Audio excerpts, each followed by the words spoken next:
Okay. Hi everyone. How are you? So this week, obviously we talk about Hanukkah Indian, and as always, of course, it is very kosher to the parsha, and we'll have some kashas, and maybe we'll be able to tie it in a manner which makes sense. So essentially, what we have is, our first very obvious problem about Hanukkah, right? Because there's a Hanukkah. So my Hanukkah, so you see the Gemara in front of you here says that. And Rashi says, "My Chanukah." The Gemara in Shabbos asks what Chanukah is. It's so Rashi says, "Al Eza Nes Kavuha." That's Rashi over here. It says an Eza Nes Kavua. So in other words, when the Gemara says, "My Chanukah," it's asking which Nes, on which Nes were Chazal Pevea the holiday of Chanukah. And so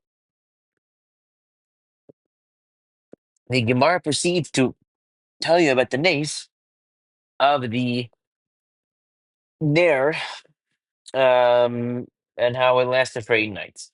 So that's what, it's very famous. Most people think that that is the nace, and that's the end of it. But the truth is that if you look at the Siddur and the Siddur Ashkenaz, and what we actually add in the Tefillah, it's a very big problem because, as you well know, the in the Tefillah there's really not much or not really anything at all mentioned about the Neres.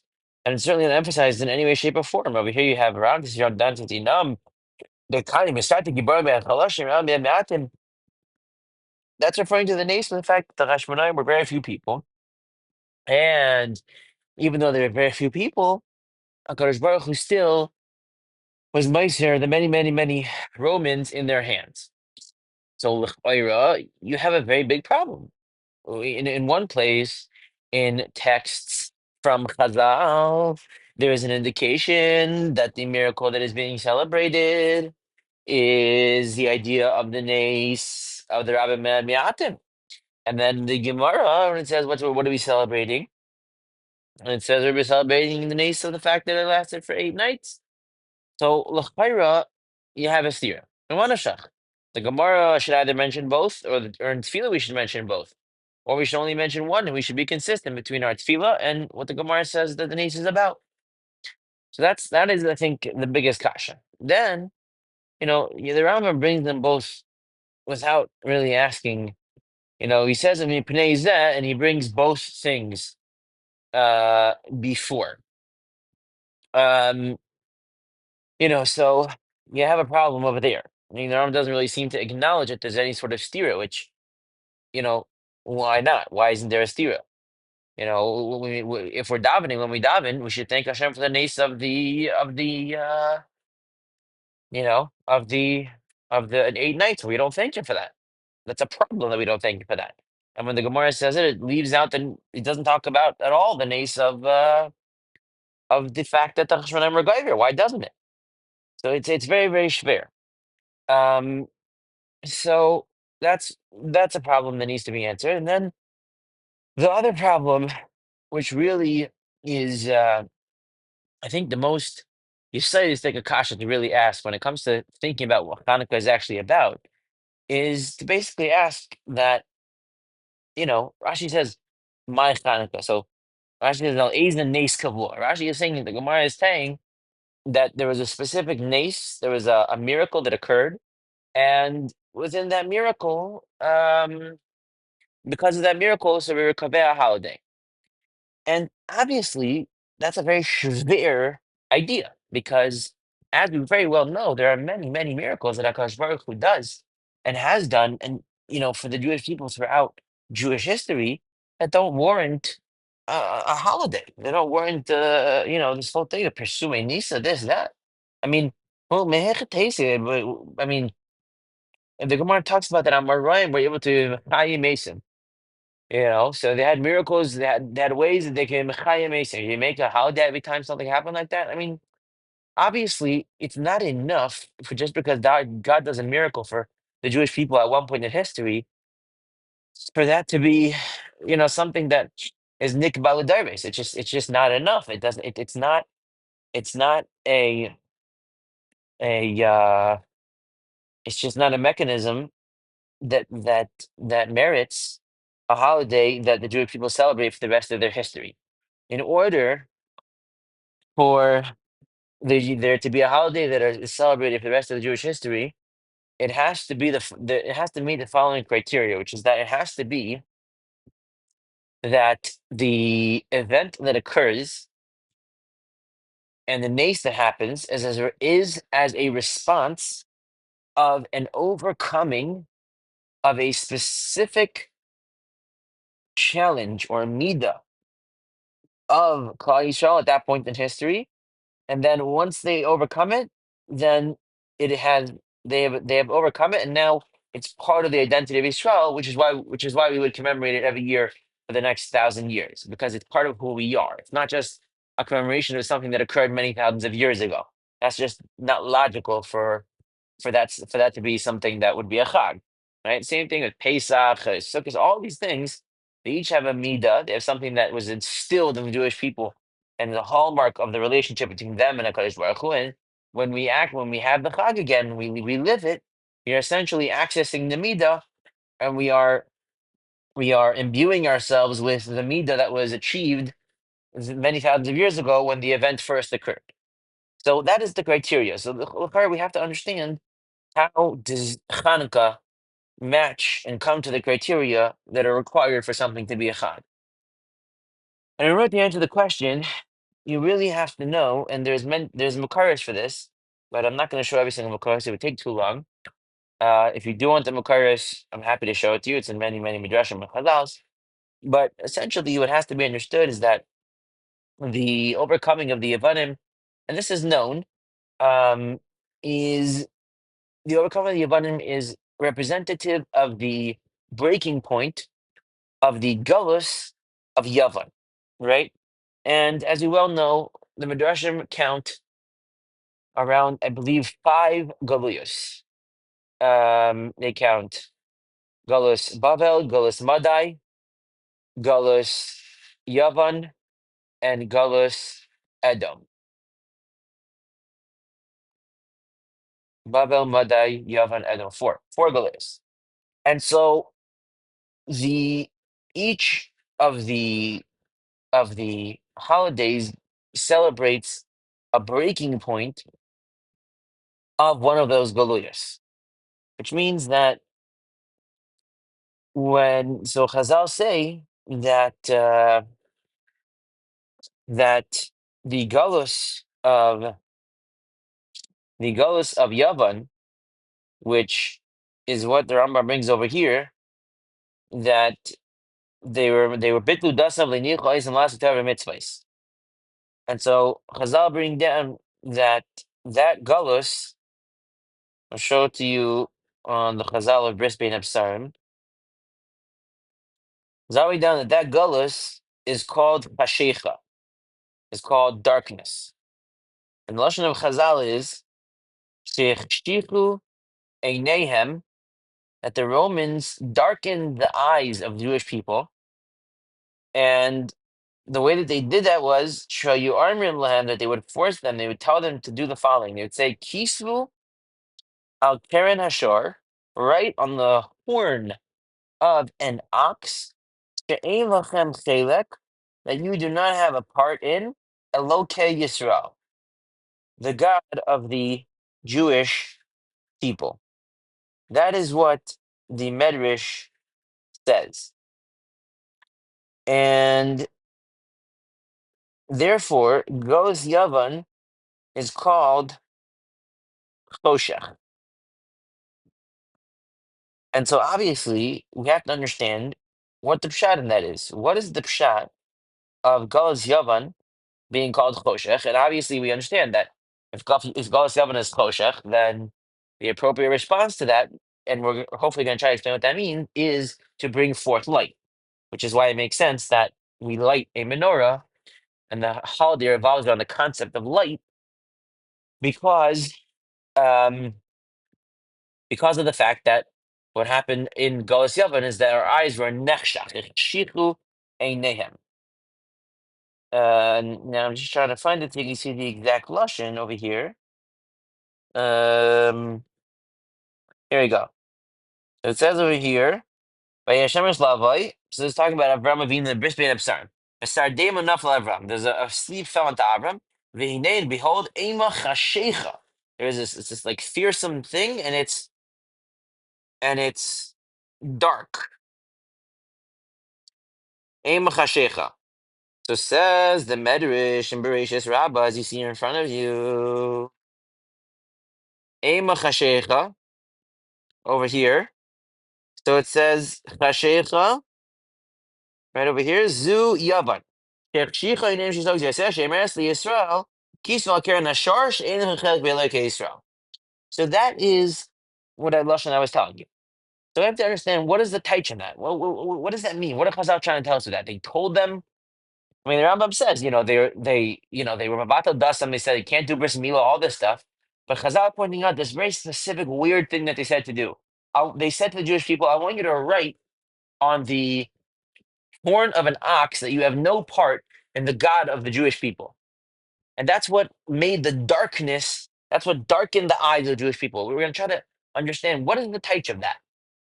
What does that mean that it darkened their eyes? Well, what does that do with an ox? It's a very seems to be a very strange thing. So say Shebitul Bris Milah, all these things. Yeah, out of all these things that happened, Chazal are saying that they're pointing this out as the main thing. That this is why it became dark. This is why they were makdich their einayim, because they told them to write on the horn of an ox. "She'ein lehem chelek b'Elokei Yisrael." Okay, so in order to answer this question, we're gonna step into a little bit of a more kloliistic perspective on Goliath, and we can't go very barichas because it would take too long. But I'm gonna show you a pliistic medrash, and the medrash is, I think, gonna be we're gonna use it to explain what the taich is over here of the shor and of Hanukkah, and maybe we're gonna try to answer why I was so partial to the Rambam and to all the Rishonim who don't point out the stira between the Nusach HaTfilah and the Gemara. Um, and the Medrash is the following. So this is talking about in Parshas Vayetze, and it says that in a dream, as we all know, there's a ladder, and in the ladder, all of the officers, all of the heavenly representatives of the different nations were going up the ladder and down the ladder. So let's read it a little bit. So Melami Chelak Hashbaruch Hu Liyaakov Avinu Sarah Shel Bavel. So Bavel, that was the first Golos. Olav Yored. Shel Madai, second Golos. Olav Yored. Yavan, that's the one, that's Hanukkah. Olav Yored. Shel Edom, Olav Yored. So that's the one we're in. That's the one we're in now, the Golos we're in now. But Yavan and Edom are very connected, a different story, different time. So Amalek Hashbaruch Hu Yaakov. So Hashem says to Yaakov, he says to Yaakov, Lama Einat Ola. Why aren't you going up the ladder, Yaakov? But also Shadi Syria Avinu Yaakov Amar. Yaakov got afraid. He said, Kashim Sheish El Yerida, Kapani Yesh Yerida. He says, just like those people, those nations, they went up, they became the world powers, they had it all, right? In the times of Babel, Nebuchadnezzar ruled the world. The times of Persia, he ruled the world. The times of Rome, Alexander the Great ruled the world. You have to understand, right? The Aliyah, when we say they went up the ladder, that represents the point in history that we now see. The Mafreya meant that the Aliyah meant they became in charge of the world. They were the world power. They dominated the world, and within their culture and their systems, the world took place. So Hashem says to Yaakov, go up. And so he says, Yaakov says, I usually, maybe I have a Yerida. I'm like, Kadosh Baruch Hu. Kadosh Baruch Hu says, Yaakov, Ima ta'ola, ein lecha Yerida. He says, Yaakov, if you go up the ladder, Yaakov. If you go up, you'll never come down. Velo he'imin, and Yaakov did not believe in HaKadosh Baruch Hu enough. Velo Allah. And Yaakov didn't go up the ladder. And now, weiter. HaKadosh Baruch Hu said to Yaakov after he refused to go up, Ilu alisa v'ha'amanta, if you would have gone up the ladder and believed, then lo ha'isa lecha yarida le'olam, you would never have a Yerida la'olam. Ella, rather, hell of a manta, since you didn't believe. Harivanecha mishtadin ba'lelu aramachuyas ba'elam hazeh. The Nisim Varnanias Amla Yaakov Yachal Olam Amalai Altira Al Teretz Yisrael Kina Mashiach Mirafik as Achmed Shivya. So essentially, and it goes on to say that it's psukim that we're going to come back from the Goliath. So this Medrash is telling you that the reason why, one of the reasons where we went into Gullus is because Yaakov refused to go up the ladder in his dream. Now, I want to I want to explain, and I would like to opine the following concept. What does that? What does it mean when we say velo ha'emin, right? Yaakov didn't believe. It doesn't say velo ha'emin b'Hashem. It says velo ha'emin. What's pshat? Yaakov didn't believe in Hashem. That's very schwer to say. It's very schwer to say Yaakov didn't believe in Hashem. That's a very hard thing to say. We find that because Yaakov made the darim, he was betach by Hashem 100%. We don't find any medrash, any ksav that says that Yaakov lacked any sort of bitach on Hakadosh Baruch Hu. And the Medrash Lashon does not say v'lo ha'emin ba Hashem. It just says v'lo ha'emin v'lo elo. So what does that mean? So I think, and then this is a mind-boggling yesod, and this is, I think, it's a very, very important thing to understand. Essentially, what we have to realize, and we've spoken about this in the past, is that the concept of the truth of the existence of reality occurs within perspectives. What do I mean? What I mean is the following. And by the way, this is also the type of R, of light. This is what light does. When you do not have any perspective on something. So let's say when we say the world exists. So I say those words, world exists. What do I mean? So what I mean is that the world as I know it exists, the world as, American economy, houses, cars, supply chain, all these different things, all these things exist, and I live in that world. When I live in that world, we have to understand that the world without a perspective of an individual who had an idea about how to allocate that world is a completely dark and bereft world, and it doesn't exist. Why? Because then it's just a blob of resources. The world, all when we say existence, and we refer to the physicality of the reality of things as they are in the world, all that is a resource. It's a thing that is there. But if there is no human perspective on it, no idea about how to allocate it, how to position it, and how to make use of it, then essentially it does not exist because it's not going to be used for anything, and therefore there's no existence to it. And the difference between when something is in the dark and something is in the light is that light, what it does is it allows you to discern shape, structure. And the side of darkness is pshat, that something exists completely in the dark, which means that it's all similar, it's all the same, and it's just there. That you can't see anything as it is separate from anything else. That is what darkness is. You go into a dark room, everything is just completely indistinguishable. There's nothing can be separated. So Memela, I mean that is why the menorah presents chachma, because the whole idea of chachma is the ability to discern properly. But without getting too sidetracked, what we have to understand is that when Hakadosh Baruch Hu tells Yaakov in his dream that he should go up, and then if he would have gone up the ladder in his dream, he would never have gone down, which means that as you see here in front of you, they would Hayel v'lo manta your benachim mishtabed. Means if he would be maimin, then we would not be mishtabed. Now it doesn't say Hayel v'lo manta be. It says v'lo manta period. What does that mean v'lo manta? It means v'lo manta in yourself. That is the Veloy He'emanta. Who didn't Yaakov believe in when he came out in Vayetze? He didn't believe in himself because he didn't get the concession in the brachos yet. And he did not believe in himself that he was worthy of being the king of the world and that Yisrael was worthy of being the top. What we have to understand is, and this is along with what we're saying with the perspective source issue, is that as far as a Jew is concerned, there is no dictums. There's nothing that's dictated to him in terms of the way that things work. The Jew creates the reality around him.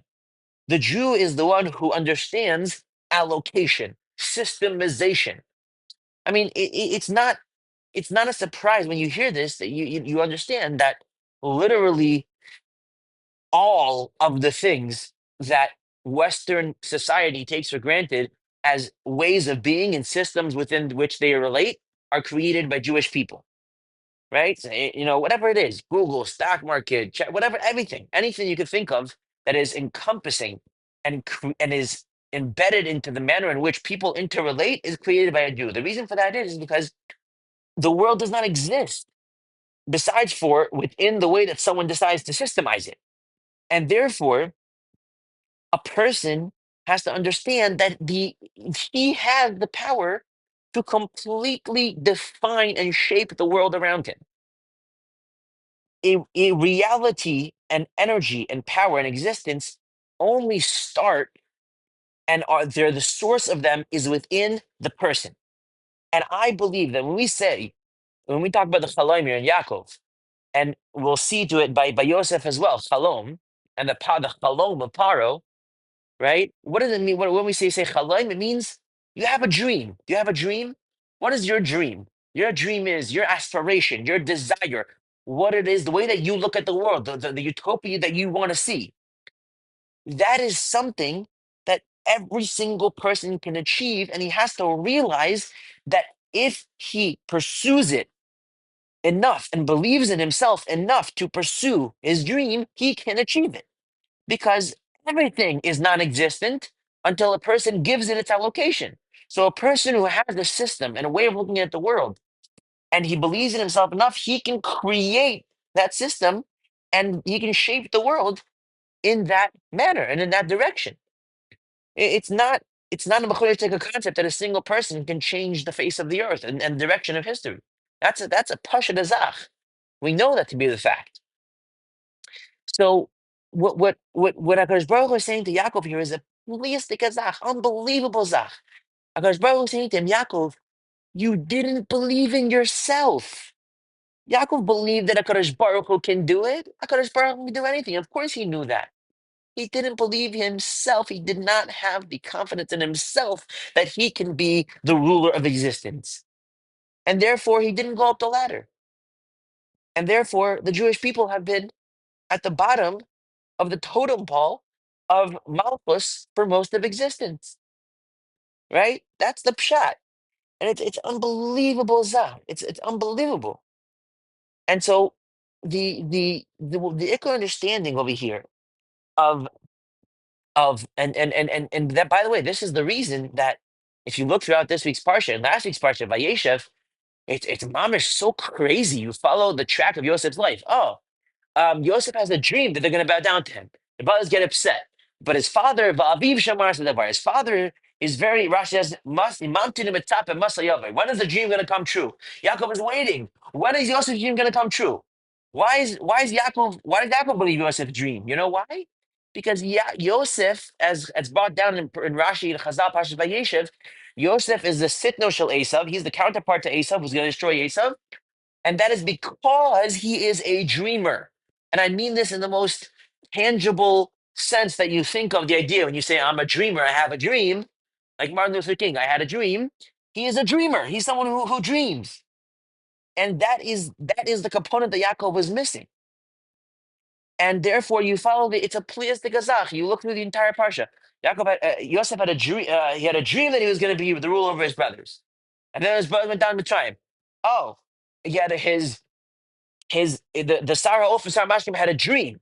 Oh, Paro had a dream, and Yosef solved the dream of Paro. And Yosef remembered the dreams that his brothers. I mean, it's a please the gazak. It's almost like a joke. Everything is through a dream. Why is everything through a dream? You know why? Because the aside of what is happening by Yosef and what Yosef was able to accomplish is that he was someone who had a dream, believed in himself, believed in Hakadosh Baruch Hu that he was going to actualize his dreams, and had that confidence to be able to go ahead and be Mekayim those dreams and be a kiyum of those dreams. And the aside of what that means, and the reason why he was able to do that was because he was a tzaddik. And the definition of a tzaddik, and I'm gonna bring one proof to this only because again, it's a very long discourse. But the definition of a tzaddik is someone who has taken on the oil, the yoke of the decision that he is going to begin to live his life in a manner in which he is committed to doing what he believes is right. That is the definition of a tzaddik. He cares about doing what is right. I'll bring you one proof, and it's a proof she'ain't love teshuva, but whatever. But there are other proofs. But the main proof is a Gemara in Kedushin. And I'll show it to you if anybody wants. A Gemara in Kedushin. The Gemara in Kedushin says that the Gemara in Kedushin says that if someone's mekadesh isha, he does Kedushin to a woman, amanash hu tzaddik. On condition that he's a tzaddik. The Gemara says choshishin the kedusha. We suspect that his kedushin was kedushin, and he has to give her a get misafik. Why? Shema hear her b'tshuva. All the Rishonim bring down that it's only a suffix kedushin because we're not sure if he's mahar her b'tshuva or not. If he had thoughts of doing teshuva or not. But if we knew for a fact, if let's say he told us, or if we somehow knew for a fact that he did have the thoughts at the time that he did teshuva, it wouldn't be a suffix kedushin, it'd be a kedushin. And if this woman went ahead and slept with another man, she would be put to death. You know why? Because this Russia Gabor, he did Shalosh Chomer. He did imagine anything. He's complete Russia, but in his mind, he had to hear her tshuva. He's considered a tzaddik, and this woman would be killed if she slept with someone else because the kedushin is chal, because he's mekadosh Manasa, he's a tzaddik, because he was mahar b'tshuva, which means that the only thing that changed in that person was not his actions. He didn't do anything good yet. He was just mahar b'tshuva. He had a thought. He said, "You know what? Maybe I've been doing it wrong. I want to start doing what's right." And that is the definition of a tzaddik enough that the halacha would be that if he did have that thought, the woman would be married and she would be put to death if she cheated on him. And I'll show you the Gemara. It's a Mefursha Gemara. So I'm not making this up. And therefore, you see, klar shebeklar, the definition of a tzaddik is someone who has taken on the mitzius of, of assigning relevance in reality to himself and to his commitment to do what he believes is right. And with that understanding, we can now understand the underlying yesod of the Yeshua and of the Chag of Hanukkah. Why? It's Pleias de Gazach. What's the common denominator between the two things, right? In the Nusach HaTfilah, it says, Rav Mem Miatin, right? And then in the Nes of Hanukkah of the night, it was one jar. It should have only lasted one, but it lasted 8. What's the essential yesod of that?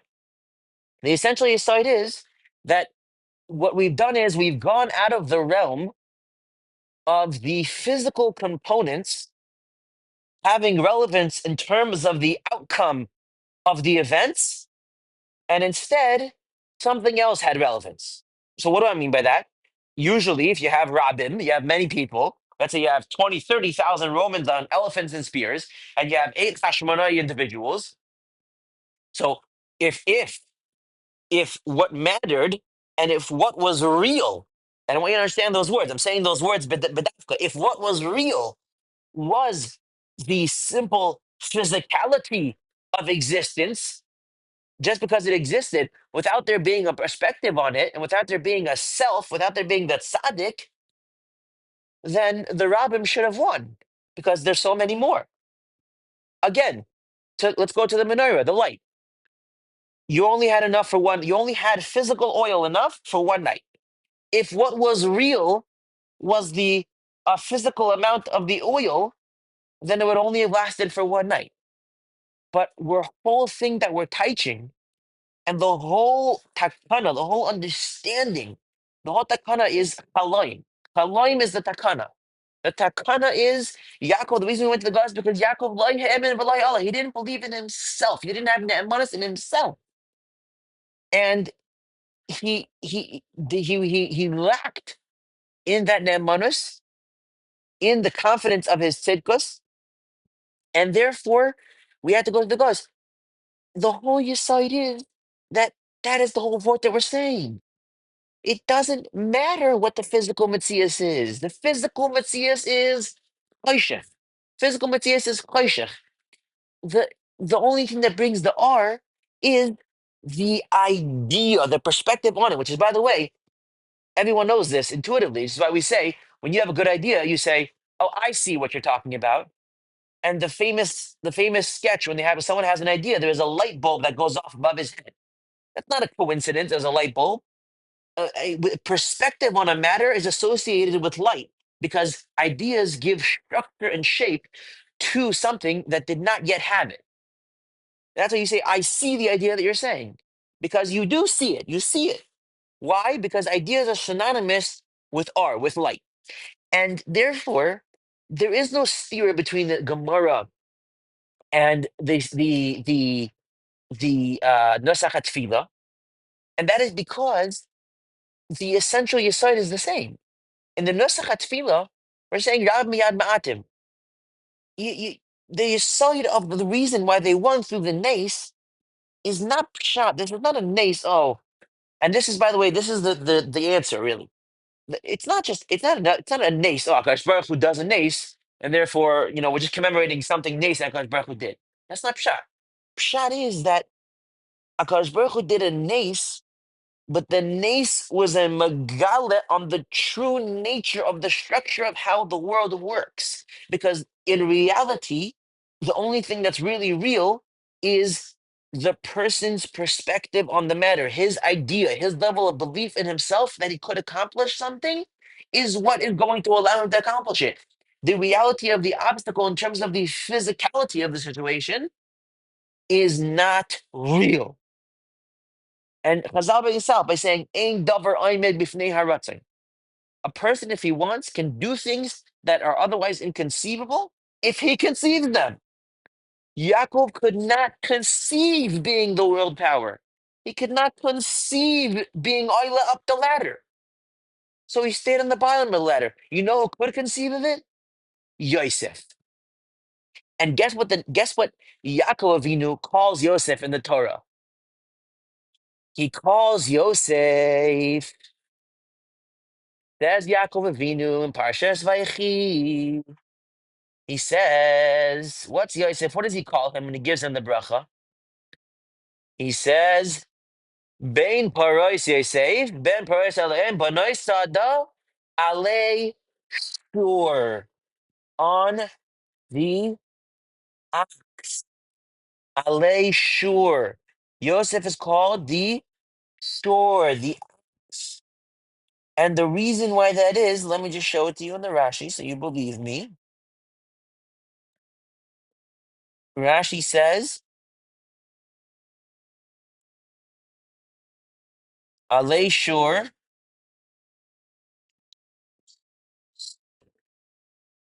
Rashi says, Ale Shur. Ale Shur. Oh, where's this Rashi? I'm ignoring this thing. Rashi says, Ale Shur.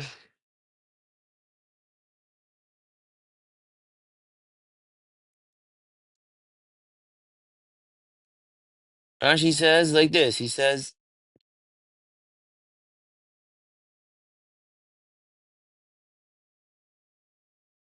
over here it says, Hargu Ish v'tanam ikru shor. And Rashi says, Ratu lakar is Yosef shenikra shor. Tinamar b'chor sharor hadar loy. You see that? Rashi right over here. So Rashi even first says, ikru shor is referring to Yosef. So Yosef is referring to the shor, the ox. And the ox in Mitzrayim and in those days was the symbol of eternal youth. The Yosef was called throughout the Chumash. He's called the Na'ar. The one is Misal Sabasar. He's playing with his hair, and he's he's getting all he's getting all pretty. All he has this dreaminess about him, which is why it says that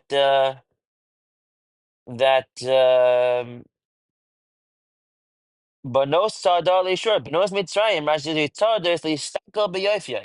The daughters of Egypt would step on each other's step to look at how beautiful he was. It means that Yaakov was the sign of eternal youth.